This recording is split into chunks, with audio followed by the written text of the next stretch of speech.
guys, and welcome back to Beyond the Whistle with me, Matty K, and Grace Wild. How are we doing, Grace? I would love to sit here and say I'm enthusiastic, and I am enthusiastic about the podcast, but I'm just tired. How are you, Oh, Matty? done. I've had I think I've got that thing, whatever's going around, the January ill, and it's just no one's ever been this ill in their life, Grace, honestly.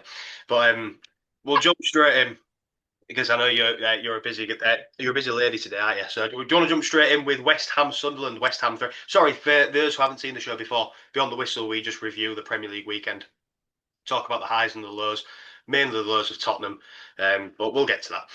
Grace, you was at West Ham, wasn't you? West Ham 3, Sunderland 2. Do you want to kick us off with that? Yes, I was, and I was very, very surprised by the result. I have to say, I'm annoyed at myself actually, Matty, because I went safe on my Instagram predictions, which I put out every week, and I said it'd be 1-1, but I went with some friends, and I said to my friends,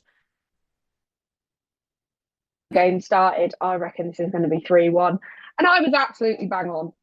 Um, It started really, really well, to be honest with you. I think it's possibly one of our best performances this season, which is a great time to start kicking that through the front door.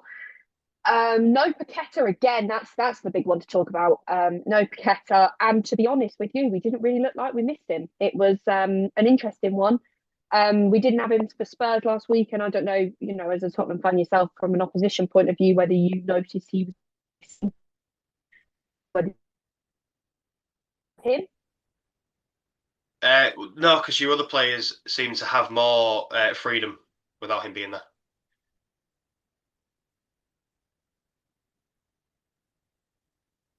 Yeah, and that's exactly what I would agree with. Somehow, I'll go through the goals. It was 1-0 West Ham fairly early on. It was Somerville. Somehow, I mean, that man must be what, 5'6", 5'7". Absolute salmon he rose. Honestly, he rose like a salmon. It was just delightful. Header into the back of the net. The Bowen ball in was classic Bowen. Love to see it. And we're all a bit shocked at this point. We're all going, hang on, what's going on here then? Then we got a penalty, and it was a penalty. It was a stonewall. It was definitely a penalty. Well, from where I was sat, it definitely looked like a penalty. And I was really pleased because Paqueta usually takes our penalties. I was really pleased to see Bowen pick the ball up. Bit of confidence, really good penalty. Got the goal, brilliant. 2-0 West Ham. I'm thinking, hang on a minute, this could be a good day. Then, have you seen it, Matty? Have you seen the Mateus Fernandes finish? Yes, I've seen it. It is delightful, is it not? I was waiting for the delightful. I knew that was coming. Yes, it was an absolute rocket. And I'll be honest with you, looking at it, it happened just before half time. I went to go get a drink at half time, saw the replay of it, and realised just how magnificent that was. I mean, my angle did not do it justice. It was divine. What? So, did you miss the goal, or did you see it and then you went for a drink? Right. Okay. I was going to say that would be unfortunate. I'd have been fuming if that had happened. Yeah. No. Sorry. I think you dropped off for a minute there, but I heard what you said. There was two things I wanted to pick up actually. I think I just said at the start of that, and I've got it written down. It's West Ham 3, Sunderland 2. It wasn't. It was West Ham 3, Sunderland 1. Right. And I think I said that at the start as well, but it was West Ham 3, Sunderland 1. And I was going to say about Fernandez because he nearly had a second screamer as well, didn't he? Late on, but he hit the bar. He far, and it was funny really because it turns out I'd forgotten who the Sunderland player was, but Mavropanos was having a scrap in the Yeah. box at the bar. And I'm like, that's the most Mavropanos thing ever. But no, he nearly had a second screamer. Arguably should have been 4-1. But I'll take the 3-1 all day long. Obviously, we conceded, but it was actually a really good team goal from Sunderland. Really nice Robbie finish. And to be honest with you, usually we would, you know, we would turn that into Sunderland getting back into the game of right. We looked quite secure. We looked quite comfortable, which was really nice. And then obviously there was a wind up of Xhaka, which happened right in front of me, which was hilarious. What was that about? Was it just fans having a bit of a go? Do we not know? Yeah, it was fans, classic West Ham fans, just winding him up. And you know what Xhaka's like. Xhaka can be wound up. He was wound up, And it was the funniest thing. There was this guy in like a grey coat, and if you look at my vlog for the match, I posted it on the West Ham Way TikTok, and then it's going to go on my Instagram as well. So if anybody wants to see that, there's a guy in grey just winding him up, like genuinely rod out fishing for it. It was hilarious. Like this guy was just having the best time of his life. Xhaka was fuming.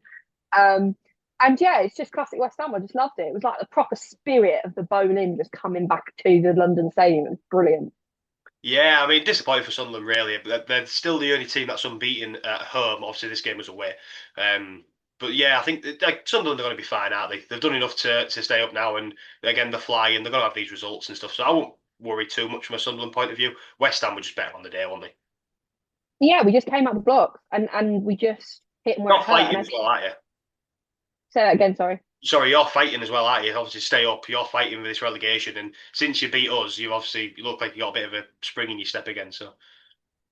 I think honestly, I think it's a mix of bit of confidence in the team, and it's also potentially Paqueta being out of the squad that has, you have to question it. I don't want to put the blame on Paqueta, but you do have to question whether his influence was potentially negative because the two boys up front. I mean, we I think we played a 4-4-2 in the end, which I'm not the biggest fan of. I don't love having two up top, but it really works, And the two new boys who started up top, they just work hard, Matty, and that's all we can ask for.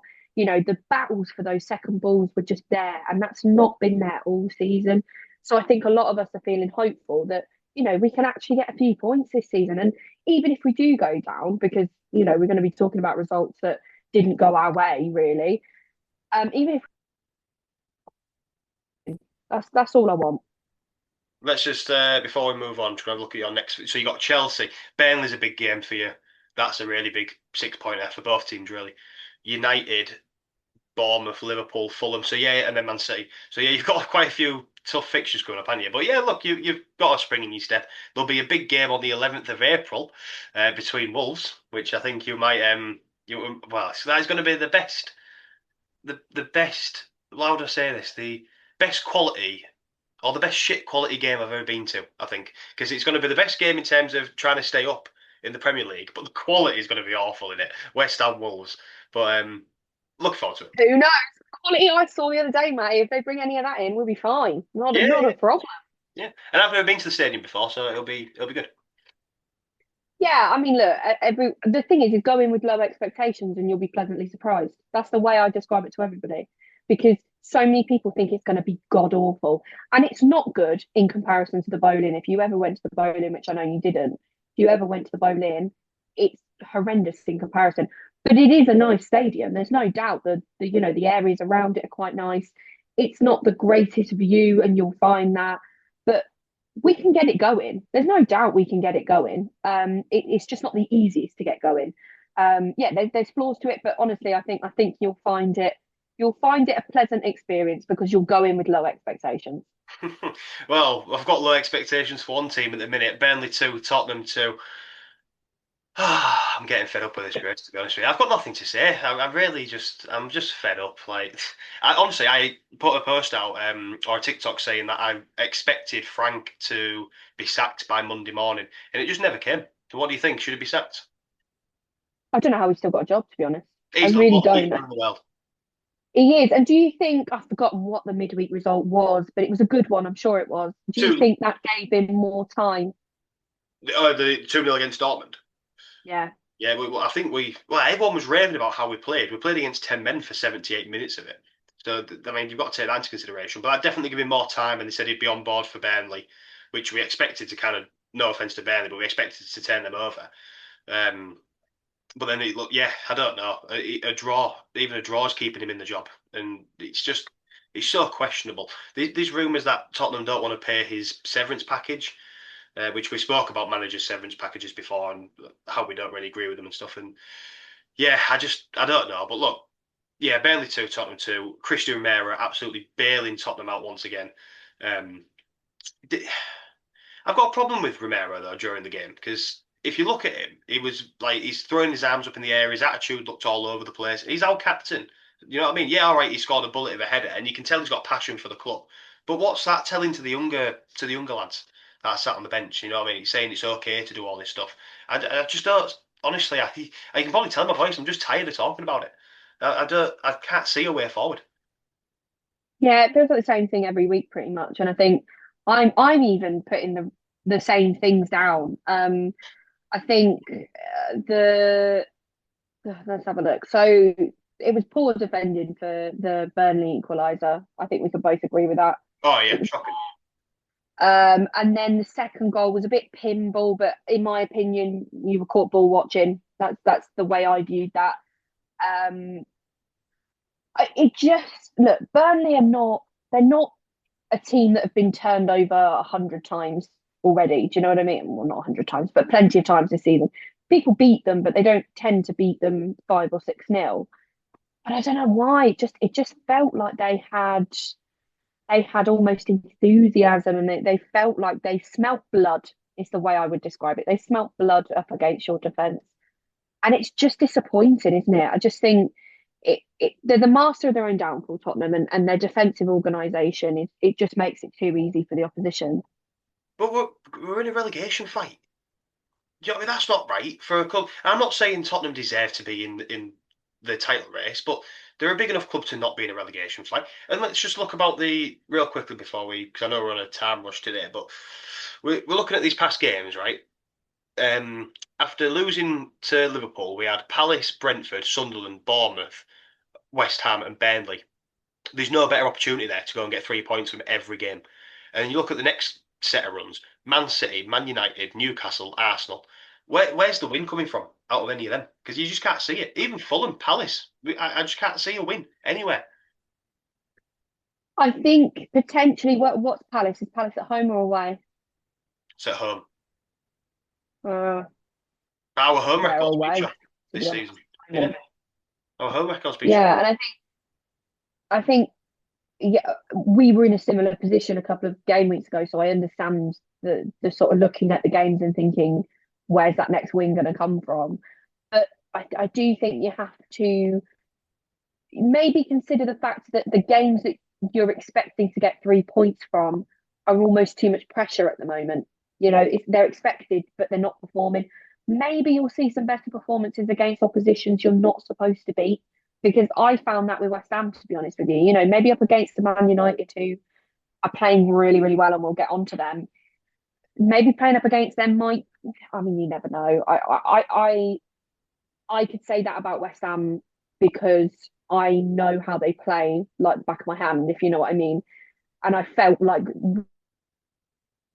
we could be better off that way. I don't know if that's the case with Tottenham. I'm just throwing it out there as an idea that maybe you'll perform better with less pressure. I don't know. You're the best person to answer that.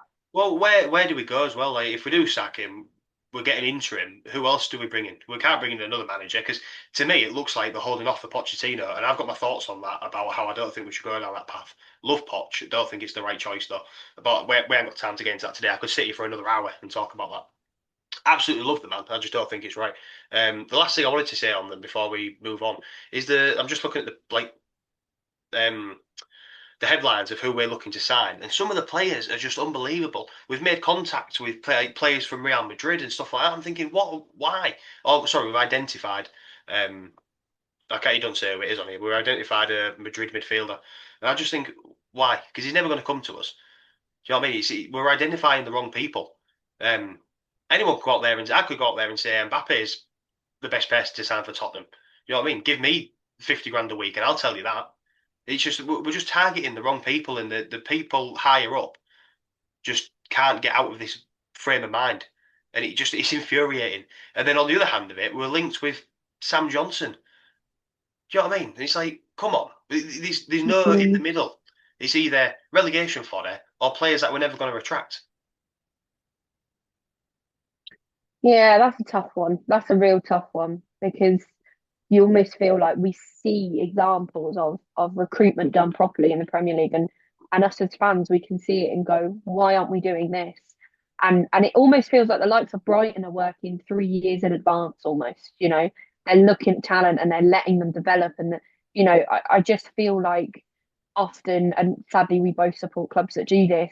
We go into transfer windows and it's sort of, oh, who's available? You know, it's panic. It's not thinking through. It's not, you know, or maybe they are, but it doesn't look like it. Yeah, but I mean, players like Rodrigo, he's never going to come to Tottenham, is he? Let's be realistic. It's all right saying that they've identified. I could identify Margot Robbie as a potential coffee date candidate next week, but she's never going to agree to it. So why waste your time? It's just infuriating. But we're going to have to. We'll move on. Fulham 2, Brighton 1. This is That Grace. one just took me out. Grace has gone.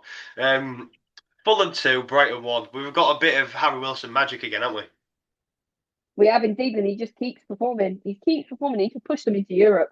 That's what's funny about this. And I don't know about you. I wouldn't necessarily say Fulham have deserved Europe this season, but Harry Wilson's input into Fulham has deserved Europe this season.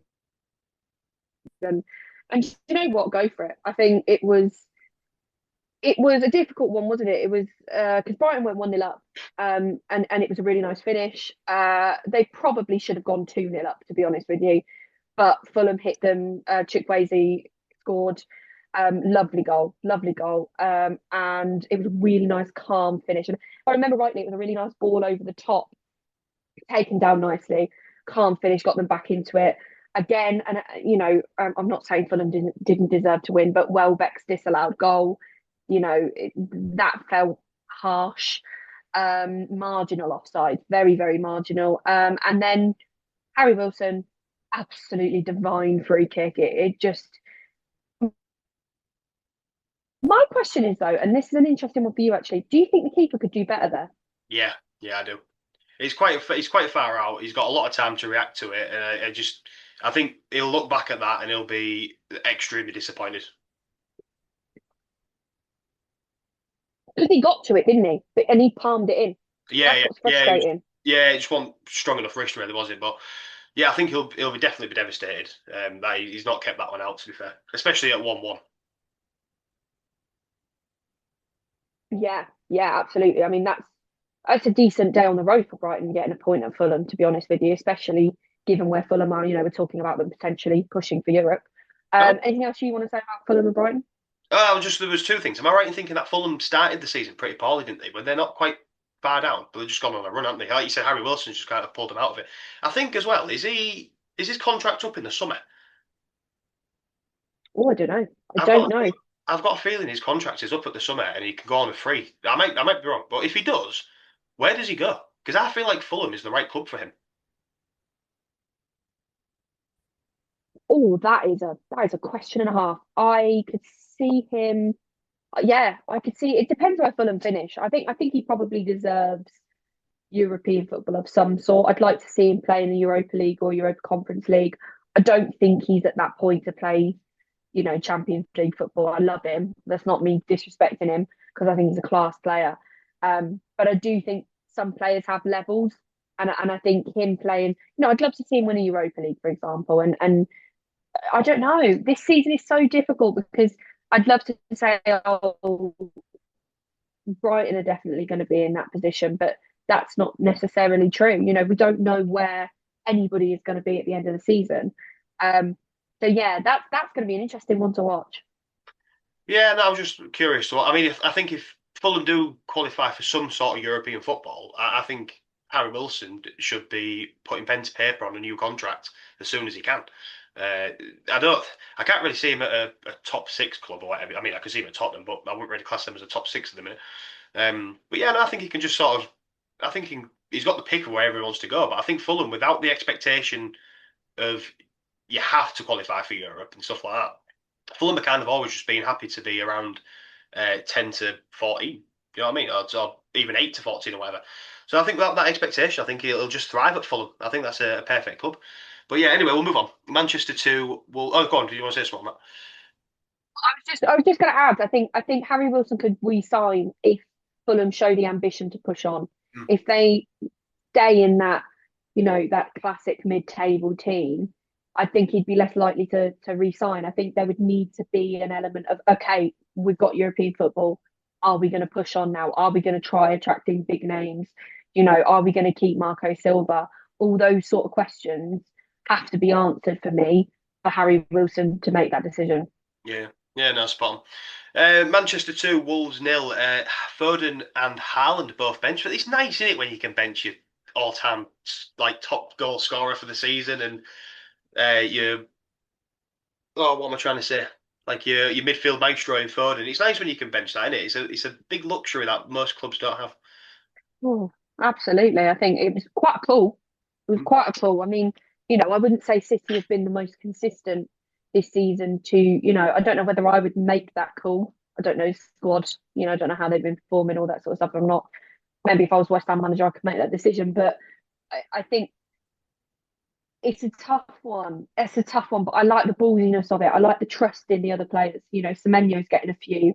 And it was Semenyo and Marmoush on the scoreboard today for that game. And I just like it. I like the trust that he's got in his squad that they can go and get the job done without Haaland and Foden. Yeah, I didn't like it from an FPL point of view. We'll put it that way. But it, see, this is the issue that I had. I mentioned this on the last podcast. You took him to Exeter and you played him there. You took him to Bodo Glint, which you didn't really need to take him there. Why not bench him for them two games? That's what I don't quite see. Or even leave him out the squad for them. I don't quite see why they've not done that or why they've done it for Wolves. It's kind of like, do they just think Wolves aren't good enough, or was it? I don't know. It's hard to call it because we're not Pep, and Pep's got this roulette all the time. But I just think I mean, Exeter especially. I mean, no disrespect to them, but Haaland doesn't need to be playing a game like that in the FA Cup. And No, but could it be tactical? Could all of this be tactical? Because I wouldn't put it past Pep to look at who he's playing against and say, actually, I think such and such is going to get more out of playing against this defence than potentially Haaland. Do you know what I mean? Could it be a tactical move? Could he be looking at his opposition and asking himself the question of, okay, I've got Haaland on the bench, that's not a problem. But I actually think, oh no, no, give Marmoush a go. Do you know what I mean? yeah, no, I see what you're saying. I just sort of think like he came out and said about Haaland being exhausted, and then played him in the FA Cup against Exeter. I just found it mad. I can't get my head around it. I am just sour because I did captain him in FPL, so that might just be me. But I fully believe that Haaland will be back in the squad for the next game. But anyway, I'd have left him out of the squad for the Champions League game against Bodo Glint. That's all. But never mind. Mark Gahey. What do you think about his performance? I didn't see much of him, to be honest with you. I'm waiting to make my judgment until I actually watch a City game personally. I didn't actually catch this game. I was still travelling back from London. Um, so I was sort of, I honestly wouldn't like to say because I haven't seen him with my eyes, and I do like an eye test, me. No, that's fair enough. The only thing I've got to say about him is, I mean, he had a great game. To be fair, he looked really good. He's got to adapt, I think, a little bit because I think at Palace he's so used to being on the back foot and having to make them blocks and make them tackles and sort of like absorb the pressure. Whereas Man City has got to adapt to that's not going to happen as regularly. He's not really going to be under the cosh that much. He's going to have to be more forward playing rather than just running up to header a corner and every now and then. But Matt Gay's quality, I think he'll adjust to that, and he's got people around him that have been in the system for years and stuff. So yeah, I think it's a good move. I thought it'd have gone to Liverpool, but yeah, he looked quality. He looks good in a Man City shirt as well, but so does Semenyo. So it's what can you say when Man City are making signings like this? But I think this is the point. Like when we were talking about, God, I can't get my words out. When we were talking about recruitment, is Man City in this window they've made big signings. There's no doubt, but they've handpicked players who deserve that Mm. push to a top six club. They've not gone. Oh, let's take a bet on him and see if he works because he plays for Real Madrid. Do you see what I mean? It's sort of, oh, he's good in Europe. Let's see if he works in the Premier League. It's really smart. It's really smart because he's bringing in, the two key players he brought in, and they're probably the two biggest transfers of the window, and are going to be the two biggest transfers overall. He has handpicked them from Premier League teams and it's just good recruitment. I love it. It's really good. Yeah, spot. Did you obviously? Oh, you might not have seen it. Did you see the drama with the new referee and the VAR? I did. He went against the VAR, didn't he? And he's a new ref, I believe. Did you Yeah, I just say think that? You this might have was just said that. Uh, no, I think this was his debut. Go on, no, you carry on. I think this was his first game in the Prem, and he did he make a decision? I think he got sent to the screen because they thought it should be overturned, and he stuck with his original decision. And we don't see that very often. No, and it was arm in a natural position that he was sure about it. He was no, I think that's a natural position, and actually, I respected it a lot. I can't comment on it because, to be honest with you, I'm so confused by what is a ham is so confusing that really going by the rules, I can't give you an answer as to whether I think that's a penalty or not because I've got my own judgment on whether that should be a penalty anyway. But it's not about that, it's about whether it's right with the rules. Do you see what I mean? It's whether it corroborates with the rules. And I like the fact that he stuck to his guns. I like the fact that he went, no, I think this was the right decision. I'm sticking to it. Yeah, no, so spot on. Yeah, I think he's under that sort of pressure and that sort of scrutiny. I think was it three? Yeah, it was a 3 o'clock game, wasn't it? So obviously, I ain't got all the eyes of the world watching him, but people are going to see it on Match of the Day and talk about it, and I mean, he's still going to get the same coverage. And I think fair play. Yeah, you've made your decision, you stuck to it, and we need to see it more often. Yeah, it went against City as well, which I thought was really interesting Yeah. because generally, if that had been the other way round, there'd have been so many accusations of, not giving it for Wolves and, and favouring the top six and all that sort of thing. And actually, City fans could have gone at him for making that decision. So I sort of respect it, it because it was given against someone like City, who are so big in the world of football. It almost makes it more ballsy, which I quite like. Yeah, well, maybe that oil money hasn't made it to his pocket yet, but allegedly, allegedly. Um, just before we move on to Bournemouth, Liverpool, just before we move on to Bournemouth, Liverpool, I just want to run through some very quick transfer news for you. Villa to sign Douglas Luiz. I could see this one coming, especially after his girlfriend Lehman signed for Leicester. I think he was always going to move back to the Prem. Brighton have rebuffed an approach for Lewis Dunk from Forest, Nottingham Forest, who are trying to look like they're doing some business towards the end of the transfer. What else we got for you? Have you seen? I mentioned this in our transfer podcast. Have you seen that Tottenham's second backup goalkeeper Kinski is close to joining West Ham? Yes, it is close now. It is really close. But I think it's a loan. And this feels like a really strange thing from a West Ham point of view because I thought the idea from the club was of uh, um, Igor to send him back to Brighton to sort of for somebody later in the transfer window, one of those cheeky loans towards the end of the transfer window. But weirdly, this one feels one of those spots. So I'm not sure. I don't know how I feel about it. What do you know about him as a player? I don't know much about him. So, I mean, we don't really get to see a lot of him because Vicario just can't seem to get out of the sticks. Even in the FA Cup game, he still got played, which I disagreed with. I like Kinski. I think he's brilliant. I think he's good with his feet. He's better with his feet than Vicario. Yeah, look, he's got his flaws. I think if he does make the move, he'll be great for you. I do think it's a loan with an option to buy, which I thought was a mental from Tottenham to put that in, because I thought Kinski would be a very good number two, if not a possible first choice for Tottenham. And it looks like we're going to get rid of Vicario at some point in the summer anyway. So yeah, but baffling from sort of my point of view. But we'll have to see. It's not a done deal, but it's close apparently. Close.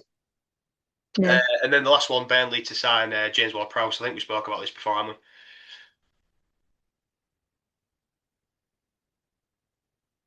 Yeah. Yeah, that's an interesting one. I have a lot of respect for James Ward-Prowse because he has acted really professional in the last couple of months. It's tough, isn't it? Because he went out on loan to Forest, didn't get on. Look who was the Forest manager at that point, Nuno. Then all of a sudden he comes back to West Ham. He wasn't right. He wasn't right for our midfield.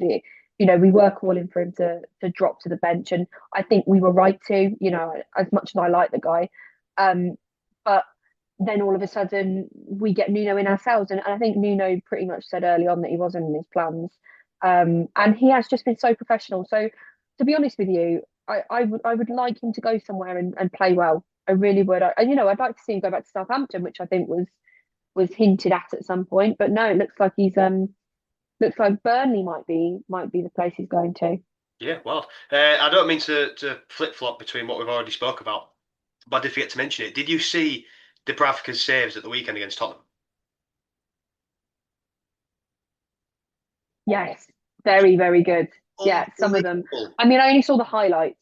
Yeah, oh, that's all you needed to watch. Some unbelievable saves from him, and I do think we might have won the game. But look, I know we're going back a bit, but some unbelievable saves, and I had to bring it up because we forgot to mention it earlier, and he was on fire. To be fair to him, but anyway, we'll go to Bournemouth 3, Liverpool 2, a 95th minute winner for Bournemouth. Yeah, this was a really, really interesting one to watch. I can't lie. I think I said it would be 2-2 actually this game. So I was quite frustrated when that winner went in because I thought, oh, well, I'll be right. Um, I wasn't shocked at all. I wasn't shocked at all. I thought it was quite quick. It was quick. The Bournemouth attack was quick. And they were 2-0 up reasonably early on. It was the Evan Nilsson goal for me was poor foresight from the Liverpool defence, really poor foresight. And then Jimenez scored. It was a lovely ball, really nice finish, but it felt like Liverpool were really, really vulnerable on the wings. I just don't think that Kirkes signing has really worked. If I'm honest with you, I wouldn't be shocked if he's out the door at some point. It just hasn't. It doesn't seem to have worked, and I think he was taken advantage of again. Um, yeah, Liverpool got themselves back into it. A Van Dijk goal, it was a header from a corner, I think, and Szoboszlai free kick, which I always enjoy watching a Szoboszlai free kick. I really like him as a free kick taker. And then yeah, the 95th minute, Adley with it was a bit pinball, wasn't it? It was one of those last minute. It wasn't a screamer. It was a bit pinball. But you know what? I think Bournemouth deserve the points. Yeah, and just talking on Bournemouth, like life without Semenyo, I'm looking at the games here. The first game without him was against Newcastle in the FA Cup, which they did lose that game on penalties. Finished 3-3 though. Drew to Brighton 1-1 and obviously beat Liverpool 3-2. So they're not lacking of the goals. Yeah, are they? Even despite I think people were quite worried when Semenyo left Bournemouth that there might be a change of or a lack of goals maybe from Bournemouth. Yeah, but it's an interesting one because even without Semenyo, I mean, even when we played him and Semenyo hadn't made the move yet. And I'm watching Iriola bring on, they're not 10 out of 10s that he's bringing on, but they're 6, 7, 8 out of 10s. And you just think they've got the squad depth. So I'm not actually shocked. I think this might be a nice opening for a few players to get their foot on the ball and actually make a difference. So, I think it's going to be a bit topsy-turvy for Bournemouth. I'm not sure they're going to be consistent. Um, I think anybody can go up against Liverpool at the moment and fancy themselves, if I'm brutally honest. I think they're there for the taking, especially with defending like they showed in that game. I think some of it was just putting it on a silver platter for some attacking forces, and most of them in the Premier League. Um, so yeah, I think it's going to be topsy turvy, but I'm pleased Bournemouth aren't suffering too much. Yeah, like you say, this sort of like defensive side of Liverpool that we haven't really seen for quite a while because under Klopp, look, there wasn't the most defensively sound, but they look a lot better than what they do now under Slot and Van Dijk. I mean, I know Trent's not there anymore. Have you ever seen a bigger downfall in three players from Trent, Salah, and Van Dijk as what we're seeing now? Because obviously Van Trent can't seem to get into the Madrid squad. He's also been told that he might want to start looking for a move. Salah, all right, he's been at AFCON, but he just looked off it again against Bournemouth. And Van Dijk, I mean, he was at fault for the first goal, for my opinion. Just put it out, play, mate. You know what I mean? What you do, or just clear it. I don't know what you're doing messing around at the back there, but yeah, since these three got their big contracts, they just seem to have just fell off a cliff. Yeah, it's an interesting one, isn't it? There's loads of different things that could have caused it. I think potentially a lack of, is it inspiring? Is there I don't know. I'm clutching at straws of what it could be. It is strange. It is really strange that three of them. I mean, for me, the Trent move was the wrong move overall. He had to go for it because it was offered to him. But for his career, was that the best move? I'm not sure it was. And I've always sort of stood there on it. But yeah, the Van Dijk and Salah, two figureheads of that Liverpool squad for the last few years, and everything they've succeeded at, they've been a massive part of. Yeah, that Van Dijk. defending for that first goal was just, like I say, poor foresight. Really, really poor foresight. Yeah, and then just picking up on something else you said earlier as well about Kerkez, I think we might have spoke about it, might not. Andy Robertson was linked with a move away from Liverpool to join Tottenham. Looks like the deal is off and then on and then off and then on, and no one knows what's happening with it yet. It was reported that Liverpool are not willing to let him leave until they get Simicast back from Roma. They can't let him leave until they get a replacement in. So I think the deal will happen. I don't think Robertson will sign another contract at Liverpool, so it might happen for a free in the summer. It might happen in January if the dominoes all fall in the right place, but it's it's a lot of waiting around for everybody else. So I'd just maybe wait and see. I don't think they can afford to get rid of him. I think he should still be signed for Liverpool, especially with the form Kerkez is in. Like you said, he's being targeted at the minute. Yeah, and I think he defensively, he's not, he is getting towards the latter stages of his career, but he's still very capable. And I think with what people are throwing at Liverpool's defence at the moment, because they know that they're vulnerable, having someone like Robertson there just for organisational skills would be a bonus. I think as somebody who supports a team in a relegation battle, you need those figureheads in your defence. You need somebody who's going to take a grip of that defence and tell them where to be. Do you know what I mean? Have that leader in there. And Robertson does give me those vibes. I think internationally and domestically, he gives me those vibes. So yeah, it's a strange. I think it is trying to make Kirkes work, but for games like that where they're just being peppered. I mean, they were peppered. Uh, Bournemouth were peppering them because they knew they were weak, and I think they were lucky in the end to just concede three because they could have won it multiple times before the winner actually went in. Um, so yeah, strange one, real strange one. But It's yeah, the mad. Robertson deal. Sorry, it's Go mad as on, no, well you because carry on. Kerkez was at Bournemouth, wasn't he? They signed him from Bournemouth. Yeah, he was. Yeah, And they targeted him all game, so they must know that he's got a weak spot there.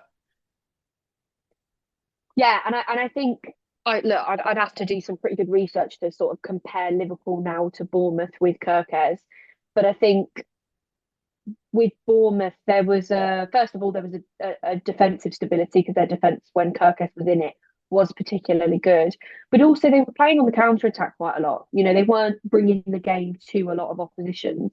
They were sitting back and pushing with intent when it was appropriate. And I don't, it could be that Kirkes sort of fit that model a little bit more rather than, it's weird though because I would argue that Kirkes is more attacking than anything.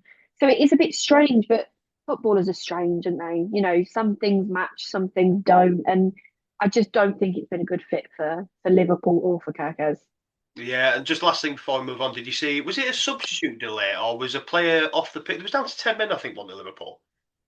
Did you see this? Oh, I don't know. No, I didn't see Or it. am I just thinking, I might be making this up.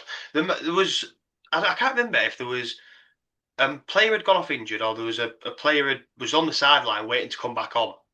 And there was a big delay and before the ref allowed him to re-enter the pitch. And then I think Bournemouth went on to score from it. But Liverpool, he was off the pitch for quite a while. Do you know what I'm talking about? I still don't know, but No. that is interesting. Go check it out because I'm probably butchering what it was. I should have really looked into it more. But Liverpool had the opportunity to put the ball out of play to bring the player back onto the pitch, and they never did. So as far as I'm concerned, that's Liverpool. Yeah, yeah. I think the referee is going to run his game. He can't think of everything. Do you know what I mean? It is one of those things where Liverpool, in a sense, have to be responsible for the players that are on or off the pitch. The referee can't. He can only tell them when it's acceptable for them to come on and off. And I think it's up to Liverpool to get that right. Um, look, I'm speaking of something I've not seen. So to be honest with you, I'll probably go and have a look at that after this to really make a judgment on it. So yeah. Yeah, fair enough.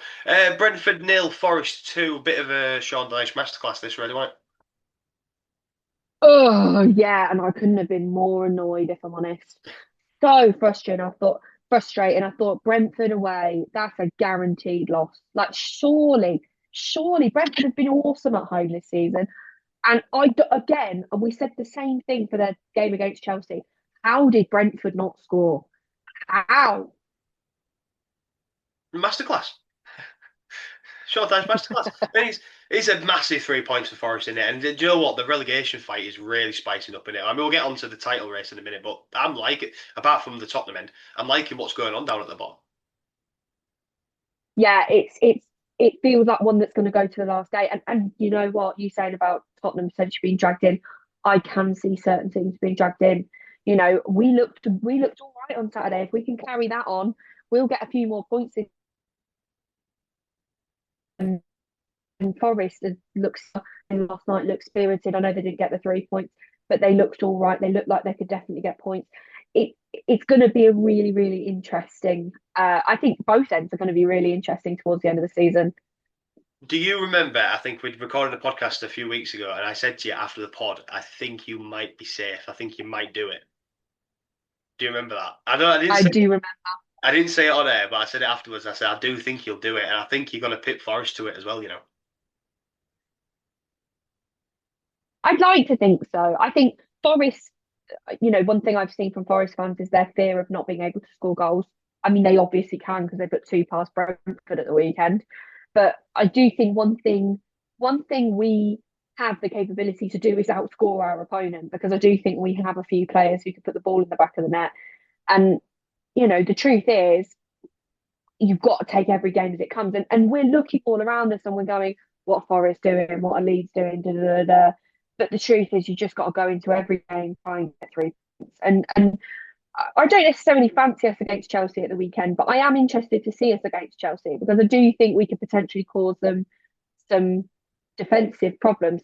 Whether we'll get anything from it is a different conversation, but it will be very interesting to see this new spirited 4-4-2 go up against the Chelsea team that have performed really well under the Rosenier so far. Yeah, it's quite. I think out of them two teams, they're quite similar in terms of squads as well, aren't they? They've both got enough to stay up, but they've both got enough to go down.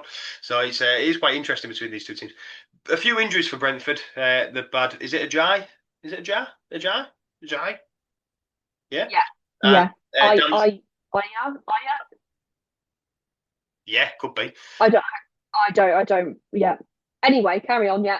Yeah, him and Mikkel Damsgaard both going off in the 37th minute. Do you think that had, I mean, this was already after they were 1-0 down, but do you think the sort of game plan went out the window a little bit for Brentford? Having two people go off injured in 37 minutes, that kind of knocks you for six, doesn't it? Yeah, absolutely. I think the game plan, like you said, probably went out the window a little bit, especially being 1-0 down.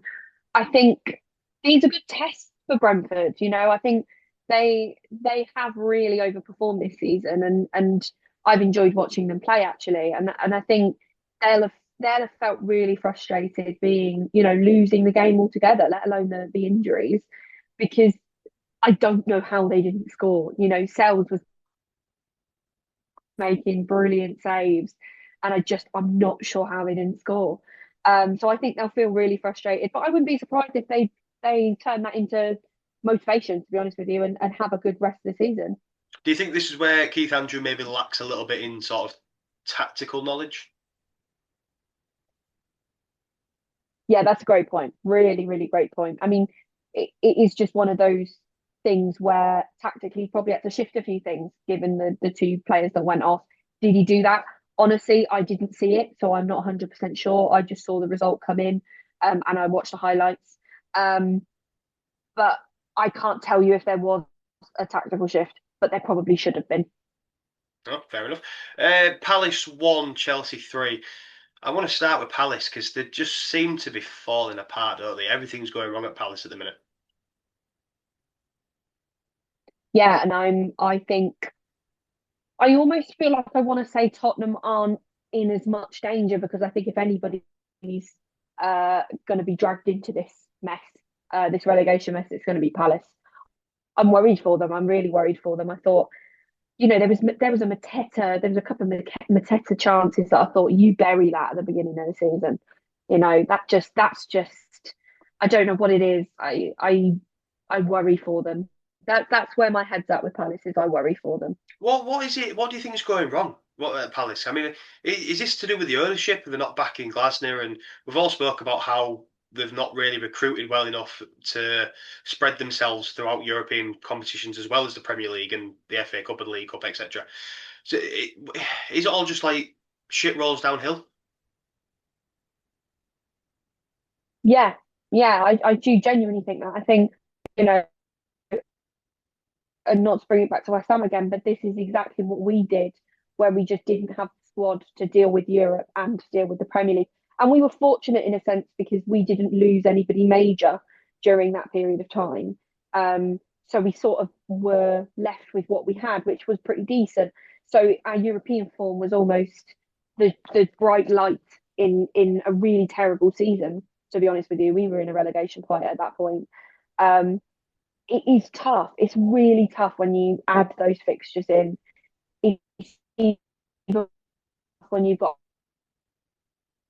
who is selling players left, right, and centre who are really important to everything you've done well in the last couple of years. It just feels like, you know, I don't want to say it feels like they're a selling club, but it almost feels like that. It feels like any talent they have, they're just looking to sell them potentially. And that's a worrying thing. I think that's really worrying from a Palace fan perspective. And I do worry that they'll get dragged into this mess. Yeah, like we're actually just talking about that. Both Chelsea news for Chelsea and Palace because Forest have put in a bid for Mateta, which I found is mental because I don't really see the point of jumping from a Palace to Forest. I think he has the potential to go to whichever club he wants to at the minute, to be fair. But yeah, so Forest have put in a bid for Mateta. And Sterling is set for a Chelsea exit, so it looks like he's spoken with Liam Rossignol and he is going to leave the club to where I don't know. Literally, has just come through a minute ago as you was talking. But John Philippe Mateta to Forest, surely not. There'd be riots outside Selhurst Park, surely. Well, that one doesn't make sense. That one is just selling your good players. I mean, that is just mental to me. I mean, it's mental on every front. Why, when you're in Palace's position, where they're not in the relegation battle yet, but they could be, why are you selling to a potential relegation uh what's the word? Like rival. Oh, what's the word? A relegation rival, that's the word. A relegation rival. Why you would do that, I don't know. And why would John Philippe Mateta go to no, that's this move. Yeah, yeah, If exactly. not this move. And I Like, think why are you doing Mateta is at the age now where he's sort of got another one big contract move in him, and I think this is his chance to be moving to even like a United, or I'm surprised at 35 million Tottenham put a bid in for him or something like that. But yeah, wild move. Do you think Glasner should be sacked? that? Oh God. I oh, that's a really tough one because I just don't know. Sacking feels harsh, but it also feels inevitable. But you're not going to get a better manager than Glasner in at the moment. Who do they get in? Well, I would see it through. I think that's the worry from Crystal Palace is the water sacking because who else are they going to bring in? He said he's not going to resign because obviously he loses his severance package, and yeah, so I think he's going to be there, and I think Palace fans don't care this really, um, especially after the FA Cup. Was it the FA Cup last year? Yeah, Yeah, definitely last especially year. the FA Cup win, and you should be having the time of your life in Europe, and it's just not gone that way. And yeah, I feel sorry for you, Palace fans. But look, Chelsea under Liam Rossignol, it's a bit of a bounce in it for them because they're doing quite well. They are doing well. I mean, I think there's a lot of hesitance with Liam Rossignol. I don't know why. I just keep seeing Chelsea fans at the moment being like, "Yeah, we're winning games, but are we improving?" I don't know why I keep seeing that at the moment. I think that's a really good 3 points away from home. Seeing the likes of Esteban, I mean, what the pace he showed for that first goal was unbelievable. João Pedro again on the score sheet, a penalty. It's one of those things. They played against 10 men for a period of time because Wharton got sent off. It feels like nobody's really challenged them yet, which I'm quite interested in the Premier League. I'm That's why I'm interested in West Ham going there at the weekend because I do want us to potentially challenge them and really push with that motivation of let's get out of the relegation zone, which we showed on Saturday. So I'm interested to see how this one goes in the long term. But so far so good for Liam Rosenior. I mean, I can't knock him because so far so good. Yeah, that's how I'd sum it up. Yeah, I think especially when he first got announced, we spoke quite heavily on Liam Rosenior. And I said, yeah, I do think it's a move too soon, but I always said you're getting a good manager. He's or a man that's aging, as he likes to call it, or whatever. He came out with that stupid press conference. But that aside, you're getting a good manager, and he'll work them players to the best of their ability, and he's got relationships with Liam Delap and stuff like that, so he knows players at the club. And yeah, look, I think you're going to be all right under Liam. But anyway, we'll move on to. Oh, sorry, actually, one last thing I wanted to point out about that. Have you heard about the Cole Palmer wanting to leave? Yeah, I've heard about him wanting to go back to Manchester and very much willing to go to Manchester United if he has to. Yeah, I mean, surely Man City's got to have a buyback clause in there somewhere, right? I think City is smart enough to do that. Yeah, they've got. Cause these, I can't see Man United picking him up for anything less than 100 million. Oh, I mean, if that I want to say boy, he's probably older than me. If that man goes for anything less than that, you'd feel like hang on, what's happened to the inflated nature of footballers? Do you know what I mean? That's 100 million written all over it. Um, that's going to be an interesting one to see unfold because I don't think could his character go to United and be at his best. I mean, I couldn't go to my rival and have grown up at Man City, go and play for my rival and give it my all. I just couldn't do it, but he maybe he can. Well, have you heard why he wants to leave? I heard that he was missing Manchester. He was missing home. Yeah, I heard he was homesick, which is mad, really, because it's not like he's travelled the world. He's down the road, a bit down the road. But yeah, that was quite. Yeah, I don't know. It just made me laugh a little bit. And look, I'm not going to say I think Cole Palmer is overrated because I do think he's a bit overrated. But I don't want to get blasted in the comments for this. But look, if he does go to United, Casemiro has already confirmed that he's leaving the club at the end of the what's it called? At the end of the season. And Bruno Fernandes, I think, is looking more and more likely to leave at the end of every season. So, look, there's a slot there for him. Yeah, why not? Why not? And I think, I don't. There's very much mixed views on Carrick at the moment. I'm sure we'll get onto that when we talk about Arsenal losing to United. Um, there's lots of rumours about Carrick signing the contract. I heard Roy Keane saying no, he shouldn't. I've heard United fans saying yes, he should. Who knows what the next 6 months holds for Manchester? For Manchester, I literally can't speak today. Or Manchester United. But yeah, like you say, that position could open up for him, and it could be a nice little slot for Cole Palmer. I tell you what, we are both absolutely dying on our ass with these. Like you're on the hangover from the illness. I've still got it. If the listeners have still got to this point, fair play to you. You might as well hit subscribe while you're there. Newcastle nil, Villa 2.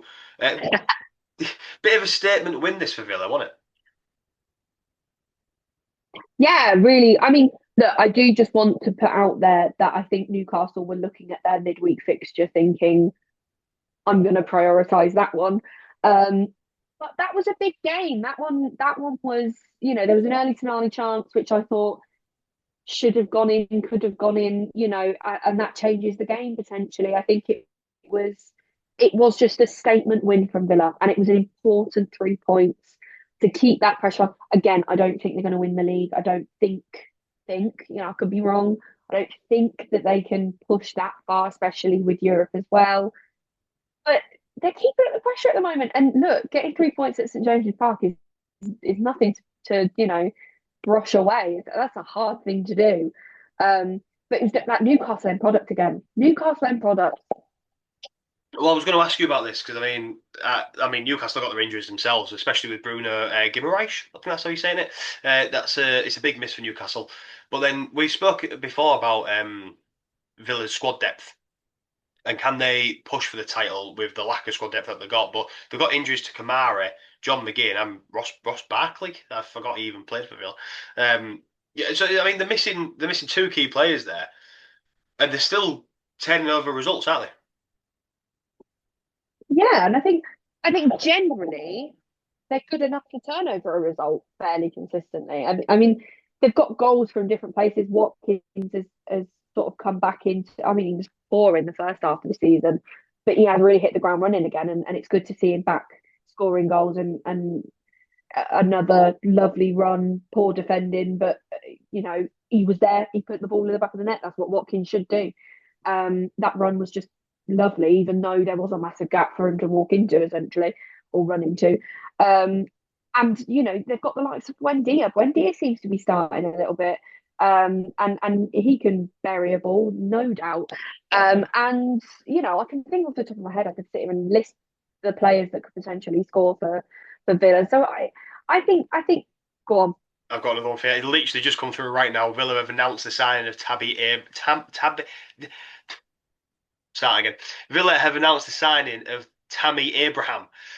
Literally just come through right now. He's put pen to paper and he'll be joining. I think he's got to be registered by Friday to be able to join to play at the weekend. So I imagine Oh, we'll brilliant. say that again. I just said, oh, brilliant, because he was someone I was going to mention. He is somebody. That's funny that came through because literally at the end of my sentence, then I was going to say that they're on the brink of bringing him away, and having those options is so important. And like I said, do they have the bottle to get? I don't know. Bottle's the wrong word. I like using that for Arsenal. Do they have the grit to get to the end of the season, still keeping this pressure on the top two, top three, however many it's going to be towards the end of the season? I don't know, but I'm enjoying the ride with Villa. I'm enjoying the ride. Yeah, I mean, obviously this new signing is he's signed for 18 million. But other than that aside, I mean, I've not really got anything else to say about the game. Have you? No, I don't think so. Just Newcastle end product. There was a big Martinez save at 1-0. That's something I've mentioned on my notes. Uh, bu- bu- bu- How good is it to have if you as a defender knowing that you've got somebody like Martinez in the goal behind you or an Allison? How more secure do you feel? Like, and we see this, I think, from like again, I don't want to bring it back to just Tottenham, but I think with Vicario, he's a great shot stopper. He's very flappy from corners, and I think that puts defenders on edge themselves. But knowing that you've got that sort of keeper behind you in a Martinez or an Allison, I think it just elevates your defence and it just calms everyone down a little bit. yeah, and I want to refer to it. I want to sort of compare it to like cars. Like I feel like when you got a brand new car with a warranty, and like a service plan, you sort of you feel pretty safe. Do you know what I mean? If you're in a 7 or 8 year old car. And I'm not going to say a banger because 7 or 8 year old car isn't a banger, but you just feel a little bit uneasy. There's still protection there. There's no guarantees, but you still feel a little bit uneasy that it's going to break down or something's going to go wrong. So that's how I'm going with it. That's how I feel. I think if I was a defender, I'd feel like I'm in like I don't know a brand new port or something. If I had Vicario, not Vicario, if I had Martinez or Allison behind me, or those types of goalkeepers. Whereas I'd feel like I was in potentially like a 6-year-old Ford Focus if I had Vicario behind me. Yeah, so it shows the era that I was brought up in. Because when you mentioned cars, I thought we was going to get a Lightning McQueen reference, but maybe not. Um, I That's know, great. I know we do this in game order, but there's no way I'm finishing this podcast on an Everton and Leeds. So we're going to save the big game for the end, if that's all right with you. Absolutely. Yeah, I've got Everton one, Leeds one, and that's all I've got to say about it. Should we go on to Man Arsenal Man United? no, no, there's not too much to say about this. To be fair, is there? Did you get any? Did you get to see much of the game? Yeah, I watched it. I predicted it be a 1-1. I was right. It was a depleted Everton side in a few ways. Dewsbury Hall was back for them, which was good to see. Everton were poor in the first half. I think Leeds should have had a couple in the first half. But then it was a game of two halves, to be honest with you, because I thought Everton came out the blocks really well. They got that equaliser. Barry got the equaliser. It was poor defending, in my opinion.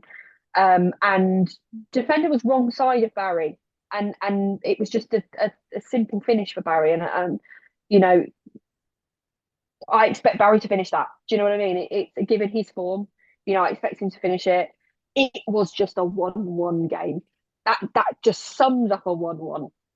Yeah, it was a shame for a Monday night fixture on it, but I think was Branthwaite back in the squad as well. I think was he back? Was he not back? Did he come off the bench? I don't know. Did I read that wrong?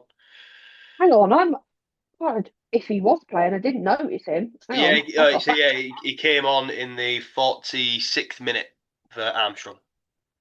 Oh, So oh, I think I was making a cup of tea at that point.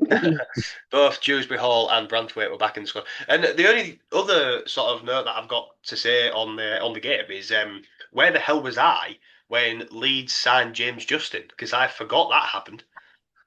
Seriously, I thought was he at Leicester? Yeah, yeah, I from thought he was Leicester. still. I thought he was still there. I was just like, I missed that.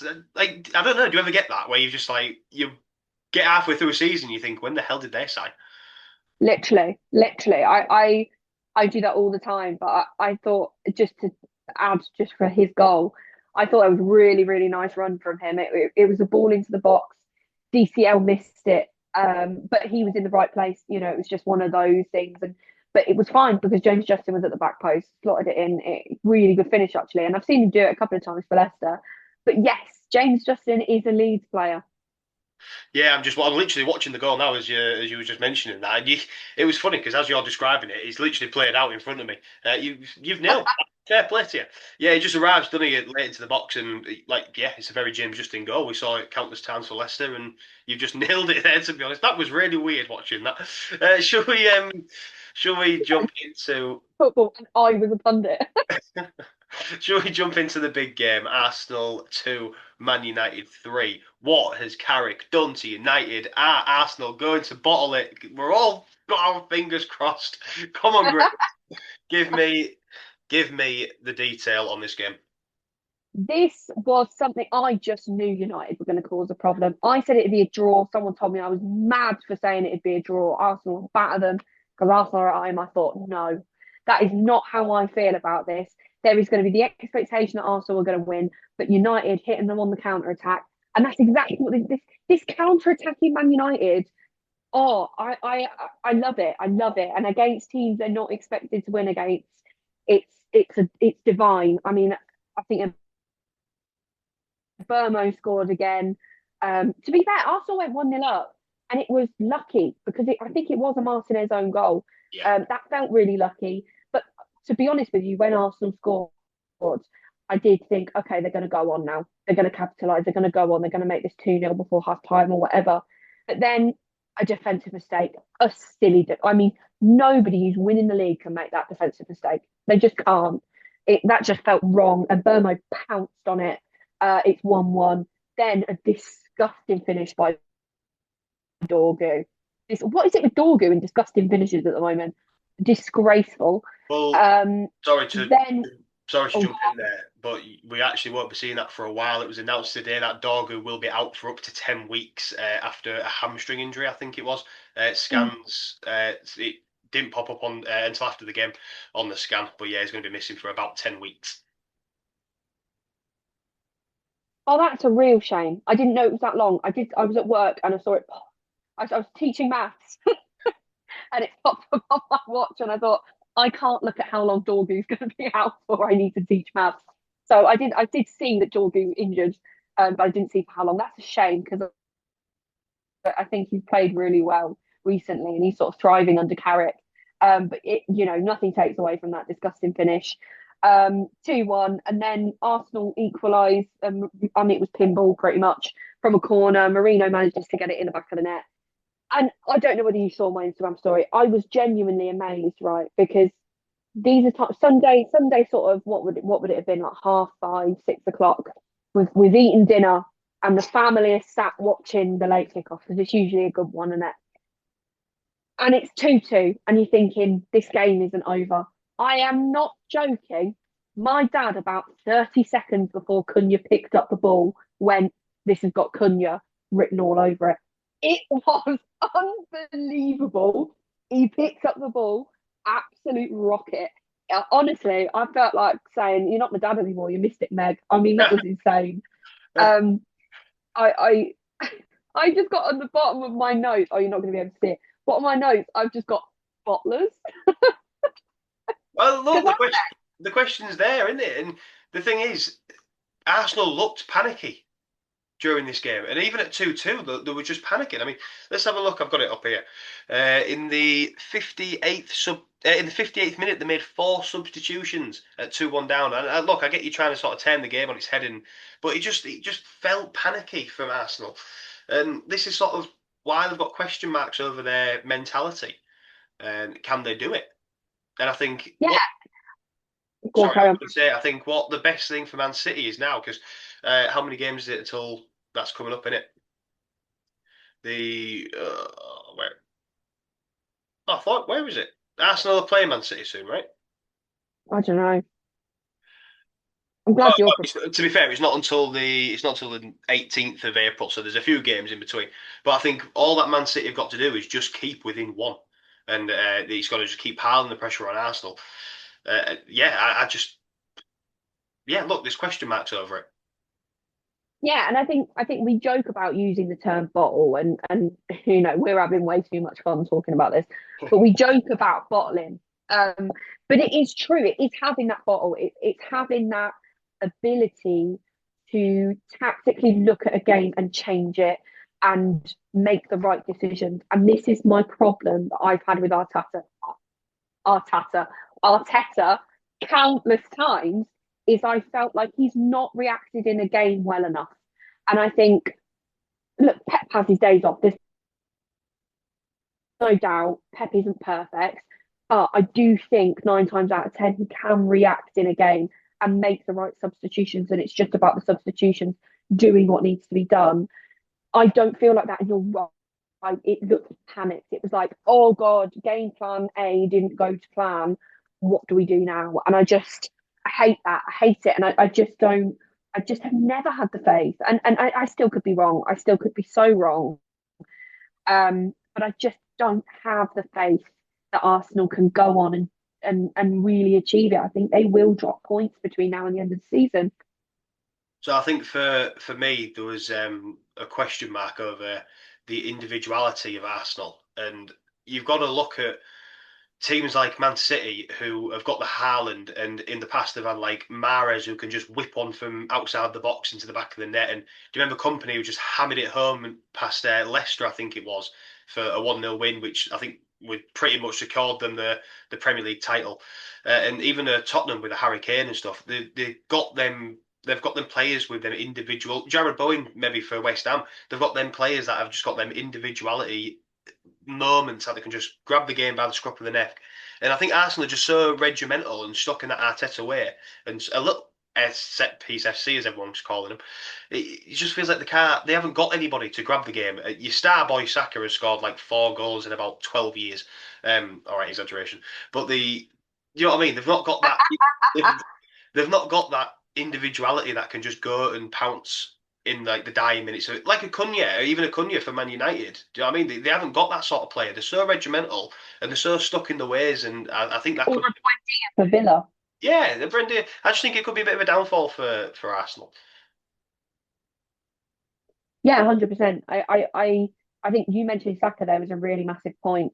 Saka is the star boy, and you're right, he scored like 4 goals this season, and it is a dry patch. Like I I hate having the discussion about Saka being overrated or not because I think he's a really nice guy and I think he's a great footballer. And it's not him doing the overrating. He's not telling people to rate him in a certain way. He's just himself and he's playing football. I think fans can get ahead of themselves. Um, Not just the and fans, I the media as well. The media hype him up, and yeah, they put a lot of pressure on him. Yeah, and it is a lot of pressure, and he's still very young. And I think I don't know.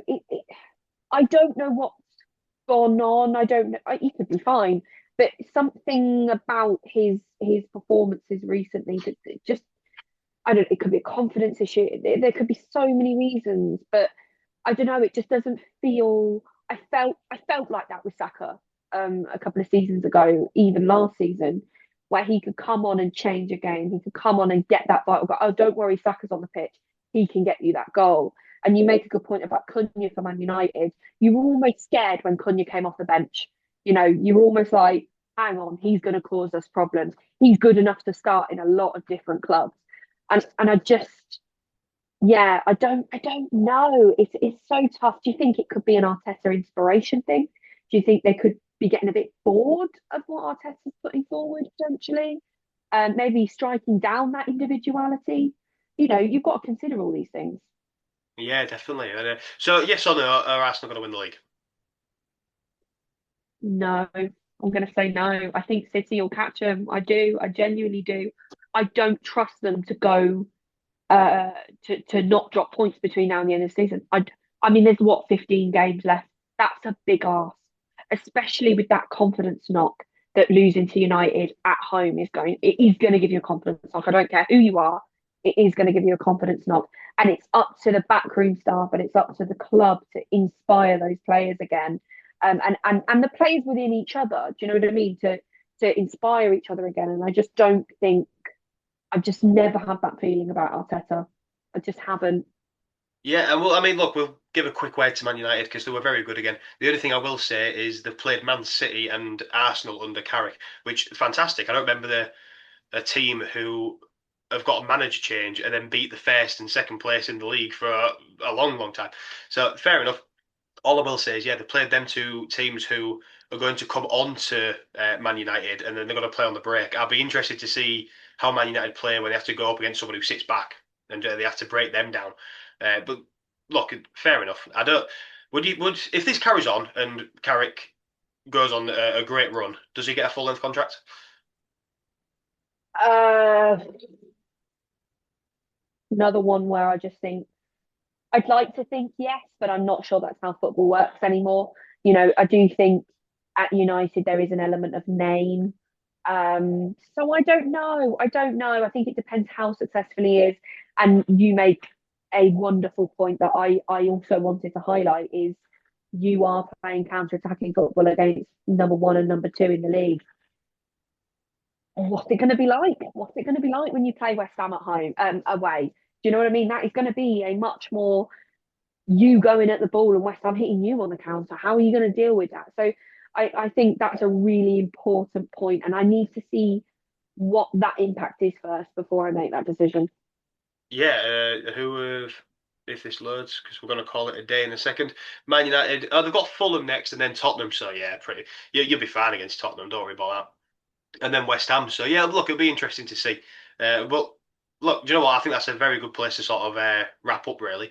What was your game of the weekend? I'd love to sit here and say West Ham Sunderland, but it has to be Arsenal Man United. Has to be. Yeah, there was another one I think I was going to throw out there because it was either that or it was going to be no, no, that was it. It was that one. Yeah, no, it was going to be that one. I'm going to really throw you under the bus here because I've not pre-warned you about this. Have you got a star man for the weekend? Because I have. A star man for the weekend. Yes, I forgot to prep you on this. No. Oh, Right, I'll tell you oh. what. I'll tell you, man. I'm going to steal it before you can get in there. I'm going to give it to Mateus Fernandez for West Ham. I think that absolute wonder strike, and I think if I know he hit the crossbar, but if that second one had gone in as well, two unbelievable goals in one game. Yeah, fair play. It looked quality. Right, that little period. I really wanted to enjoy what you were saying about Fernandez then, but then in my head, I'm thinking, who the hell am I going to say? The person that's coming to my mind immediately is Burmo. I just love everything he's doing at Man United at the moment. Um, oh God, yeah. No, I'm Oh, going to go Wilson. I'm going to go Harry Wilson. yeah, fair enough. I mean, I'll take it because I absolutely did not prep you on that at all, and I've just thrown you right under the bus. So, I mean, fair enough. Guys, if you've got this far, because I'm dying on my ass and I'm so ill, Grace is a teacher and she can't even speak. So, we're going to call it a day. And yeah, if you've got this far, make sure you like, subscribe, do all that sort of stuff. We do little shorts on YouTube, TikTok. Go follow it, subscribe to all that. Grace Wild Football on TikTok and Instagram. Absolutely. Yes, and behind the Tottenham, if you like to just hear me rant about Tottenham even more, and also behind the Mike Media because I'm going to get back into the whole live event stuff. So yeah, even more exciting news. Grace, it's been an absolute pleasure, and we'll do it all again next week. I've enjoyed us dying on our ass together. Woo! We are going to one week. Both of us are going to be on point, and there'll be no stopping us. Absolutely. We'll be on fire. Guys, thanks for listening. We will see you soon. Bye, Grace. Bye.